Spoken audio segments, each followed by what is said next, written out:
Hello，大家好，我是八哥。然后今天刚刚去，河口这边看到一个民宿，这个民宿的话有20多个房间，租金的话是1年10万。刚刚我跟几个粉丝朋友然后去看了一下，然后打算在河口这边的话做一点生意，因为我来河口这边的话也好长时间了，今年在河口这边找老婆也找了很久了，一直没找到，所以我感觉在河口这边要找老婆的话，必须得做点实体生意。必须得干点这个实际的这个事情，要不然的话找老婆太难了。你在这边的话没有任何的事情做，没有任何的这个生意，人家也不相信，这个也不好找，因为现在女孩子要求都比较高，人家都看你有没有这个赚钱的能力。你在这边没有这个实体生意，天天背个包在这里到处乱窜，自媒体的话现在也赚不了什么钱，自媒体现在赚的钱也就是只够维持生活，所以我感觉，为了找老婆，必须得在河口这边得做一个什么事情，得搞点实体的生意。因为不搞实体的生意的话，想在河口这边找个老婆的话，我感觉很难，真的很难，比登仙都难，找不到。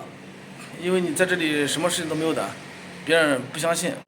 所以我经过再三的这个思考，经过再三的这个考虑，我决定还是，打算要在河口这边做一点生意啊，做点这个实体的生意。我想来想去，我感觉我现在好像没有适合做的这个事情。本来前段时间是想卖这个小笼包呢，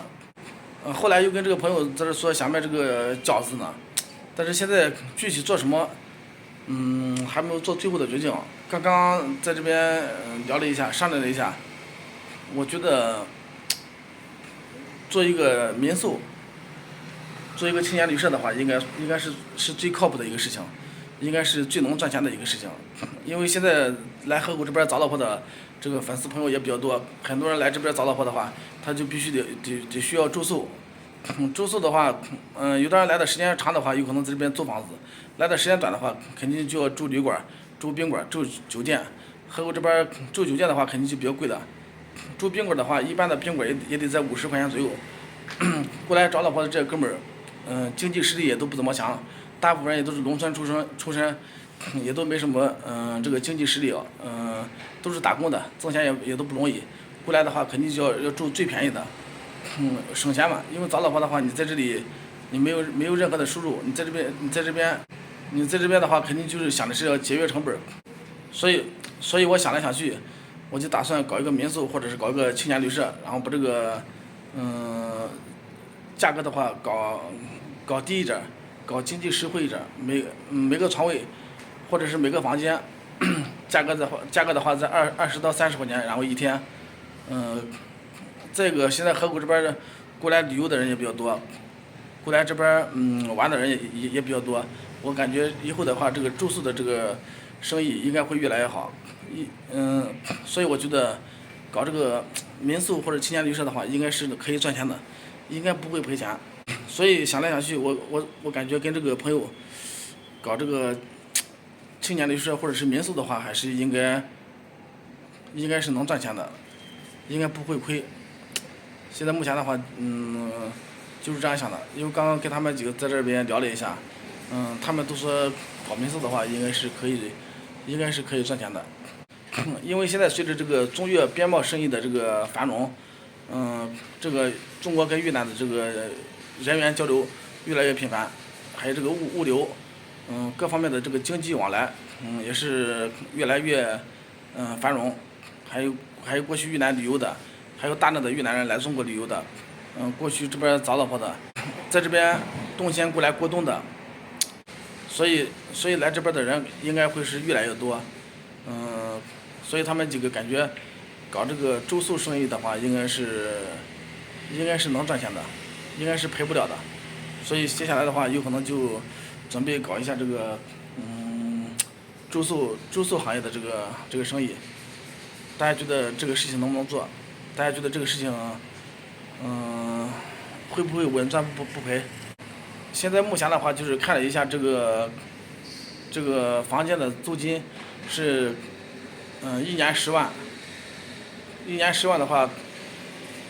一个月的话就是差不多不到1万，20多个好像是20多个房间吧。到时候也可以搞这个民宿，青年旅社。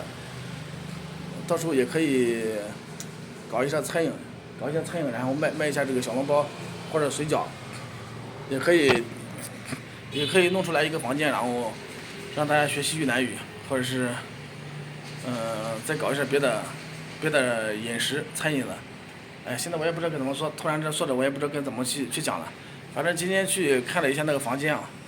大概就是这样一个情况。大家觉得能不能搞？房费的话，1年10万，大家觉得贵不贵？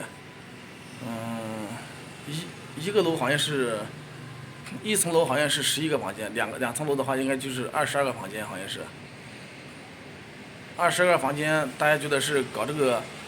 床位的话是好一点，还是按这个一间房，然后去搞？如果按床位搞的话，一个房间放上3张。如果按床位搞的话，一个房间放上这个3个架子床，就是上下铺。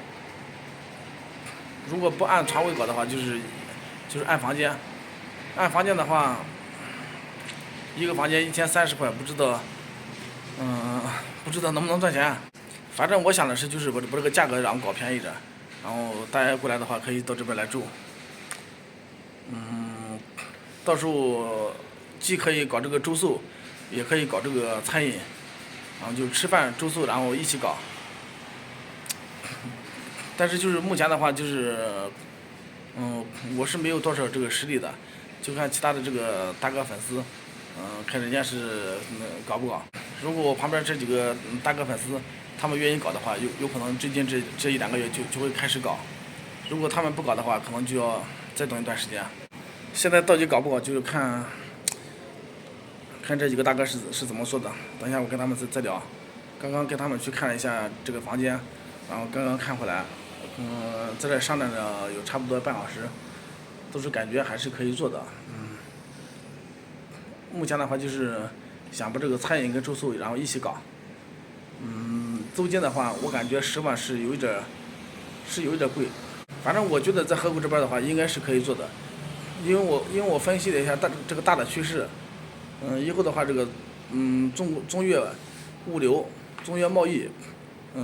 中国跟越南这个人员交流肯定是越来越频繁，越来越繁荣，